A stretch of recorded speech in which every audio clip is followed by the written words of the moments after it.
Hola, ¿cómo estás? Muy bien, papá. ¿Qué tal? ¿Cómo te va? Sabes que venía caminando por acá y estaba charlando con el taxista. Y una de las cosas que me sorprendió, digamos así, me desagradó, es algo que viene pasando mucho en nuestras calles de Buenos Aires en estos tiempos, ¿no? Que tarde o temprano, por una razón o por otra, el miedo siempre, el tema siempre termina siendo el miedo. Siempre. Un Ujú. miedo, otro, miedos reales, miedos ficticios, miedos imaginarios. Pero tarde o temprano, todo lo que se conversa, todo lo que se habla, termina rondando el tema del miedo, ¿no? Y yo no dudo que el tema es muy importante, ¿no? Pero ¿estaremos más miedosos que antes? ¿La sociedad se habrá vuelto más miedosa? ¿Tendremos más razones para tener miedo o simplemente tendremos menos capacidad para enfrentarlos? Yo no creo que nos hayamos vuelto más miedosos. Por ahí son distintos los fantasmas que nos persiguen. Pero me parece que el miedo siempre ha estado presente, siempre es algo con lo que las personas tenemos que lidiar y aprender a ir más allá de eso, porque si no nuestras vidas se empobrecen muchísimo. Yo no siento que sea no me parece una cuestión social. No, es verdad, pero en todo caso vos me decís eso y yo digo, no se me ocurre manera en la cual puedan cambiar mucho los miedos. Después de todo, cambiará la máscara que el miedo usa, ¿no? Pero el Mm. miedo en sí, me parece que el miedo en sí debe ser el mismo. Yo no creo en que los seres humanos hayamos cambiado tanto como para cambiar de miedos, ¿entendés? Me parece que cambiamos la máscara que el miedo usa, ¿no?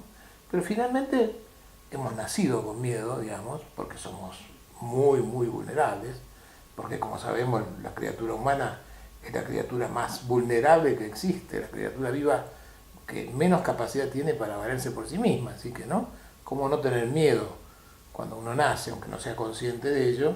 ¿Cómo no tener miedo de que no haya quien se ocupe de sus necesidades? Quiero decir, Ujú. ¿cómo no tener miedo de que no haya quien lo alimente? ¿Cómo no tener miedo de que no haya quien lo cobije? ¿Cómo no tener miedo de que haya quien lo abrigue? ¿Cómo no tener miedo que no haya quien lo proteja? ¿Cómo no tener miedo de que desaparezca quien lo ame? Seguramente que esas necesidades primordiales, digamos, son las que están en la base de lo que se podría pensar como los miedos adultos, quiero decir, o quizás como decís, los miedos fundamentales sobre los cuales después se arma cualquier otro miedo. Claro, pues qué increíble, ¿no? Que sigamos conservando aquellos mismos miedos que teníamos cuando éramos verdaderamente indefensos, ¿no? Se supone que hemos evolucionado hacia aprender a defendernos. ¿Cómo es que seguimos teniendo de alguna forma miedos emparentados con aquellos? Es lo que uno se pregunta, ¿no? Bueno, me parece que está bueno pensarlo así porque eso creo que nos lleva a la clave de cuál podría ser una manera de no vivir preso de los miedos. A mí me da la impresión de que la mayoría de la gente, lo he visto mucho en la gente que me consulta en mi consultorio y hablando con la gente en general, de que uno trata de calmarse de los miedos convenciéndose de que aquello que teme no va a ocurrir. ¿No? Es la respuesta natural. Uno tiene miedo a algo y dice, no, bueno, pero no va a pasar eso. No va a pasar. Y me parece que eso funciona siempre y cuando uno pueda volverse suficientemente ciego, quiero decir, porque si empieza a ver las cosas como son en verdad, me parece que se empieza a dar cuenta que pueden suceder esas cosas. Tomando un ejemplo habitual, la gente tiene miedo a quedarse encerrada en el ascensor. Ujú. Entonces, para subir al ascensor se convence de, bueno, no se va a quedar, no se va a quedar. Bueno, y entonces se sube, pero me parece que esa estrategia por ahí logra convencerte lo suficiente como para poder subirte, pero inmediatamente te vuelve a agarrar porque te das cuenta de que efectivamente se puede quedar el ascensor. Eso es cierto, digamos, ¿no? Me parece que es una necedad pensar, eso no puede suceder. Sí, la terapia cognitiva dice que en realidad lo que pasa es que hay que reemplazar el y si sucede por el cuando suceda. Bueno, perfecto, podríamos desarrollar eso diciendo de lo que se trata es de tener respuestas para la situación temida. No de convencerse de que la situación Está muy temida no va a suceder. Está muy bien. Y nos lleva a lo que decías. Si uno se vive absolutamente indefenso frente a eso, si se piensa como una especie de bebé que no tiene respuestas para eso, entonces se va a llenar de miedos. Y la única respuesta es, bueno, que eso no suceda, apelar al mundo, al universo, a quien sea, que no me mande esa desgracia, esa situación Seguro. temida. Bueno, Judith Bjorst dice algo maravilloso. Judith Bjorst dice, si yo supiera que puedo enfrentarme con cualquiera de las desgracias que fantaseo sin que me destruyan, no tendría miedo. Claro, estoy completamente de acuerdo, pero me parece que eso lleva a que el ejercicio que hay que hacer no es el de tratar de convencerse mentalmente de que no va a suceder, sino todo lo contrario, el de ponerse a sí mismo en la situación temida. Claro, es duro porque imaginarlo es vivir un poco de esa situación. Primero eso, y segundo que además están los símbolos, ¿no? Aquellas cosas que en realidad no son lo temido, pero simbolizan lo temido. Quiero decir, yo, como se ve, ya no tengo miedo de que no haya quien me dé de comer, evidentemente. Sin embargo, aquel miedo de que no esté aquel que me dé de comer se ha transformado en otras cosas.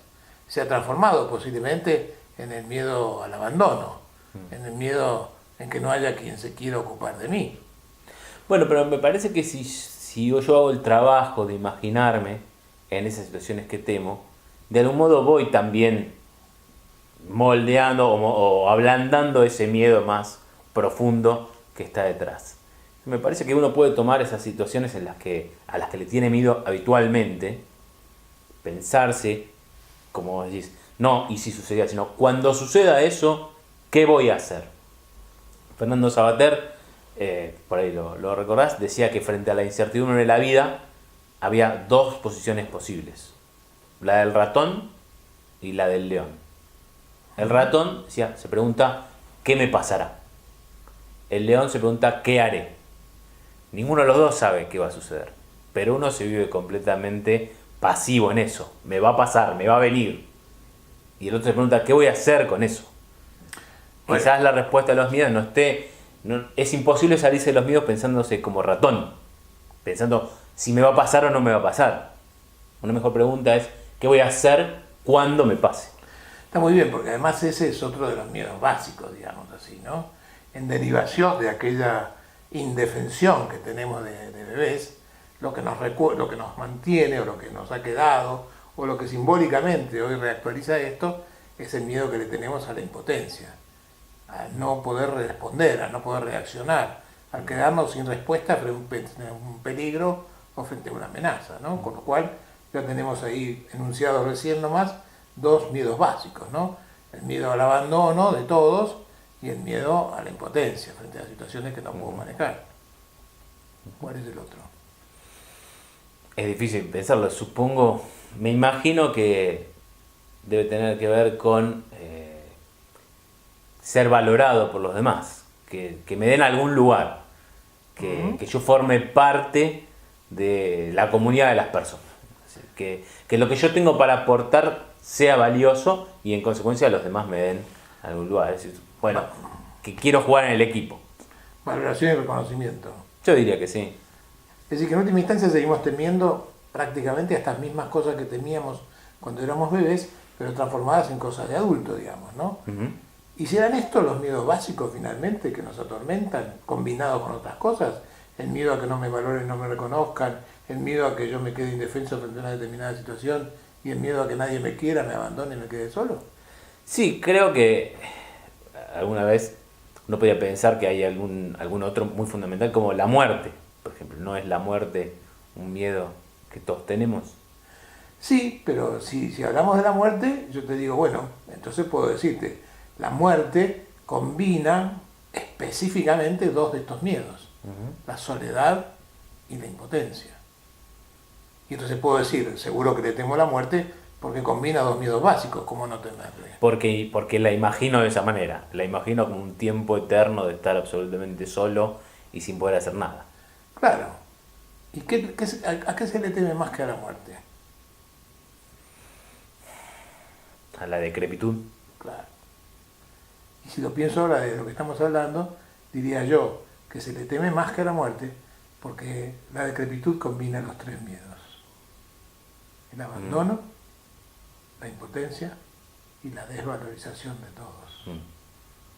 Estoy despreciado, alejado, solitario e impotente. ¿Cómo no tenerle miedo? Bueno, por ahí es quizás el ejemplo más difícil sería pensar ahí, en esa situación, qué respuesta uno podría dar a eso, en lugar de pensar que no me pase, porque como eso es algo que nos va a pasar a todos, entonces vale la pena, es como un buen punto para no pensar en que no suceda, sino en qué respuesta voy a tener. Bueno, yo supongo que la respuesta está en la relación con los demás, en lo aceitado que uno tenga los recursos para cuando llegue o me acerque a ese momento y a esa situación, y en la capacidad para generar recursos que puedan suplir esa historia, me parece. No en vano, digo yo, no en vano, los griegos y los romanos, cuando la muerte era poco castigo para el delito, condenaban al sujeto al destierro, porque el destierro era peor que la muerte, porque ni siquiera tenía la historia de el recuerdo de los demás, ¿no? Feo tema el de los miedos, compañero. Sí, terminar con el destierro es duro. Pero yo me quedo con esto, con la idea de que más que evitar hay que tratar de entrenarse a uno mismo pensándose en esas situaciones. Me parece que puede ser un buen recurso muy práctico. Está muy bien. Y yo quiero agregar entonces que la patología del miedo tiene que ver con entender que el miedo en sí no es el problema, pero que en todo caso sí hay un problema, que es el miedo a tener miedo. Y el miedo a tener miedo es el que me paraliza para pensarme capaz de enfrentar la situación que temo.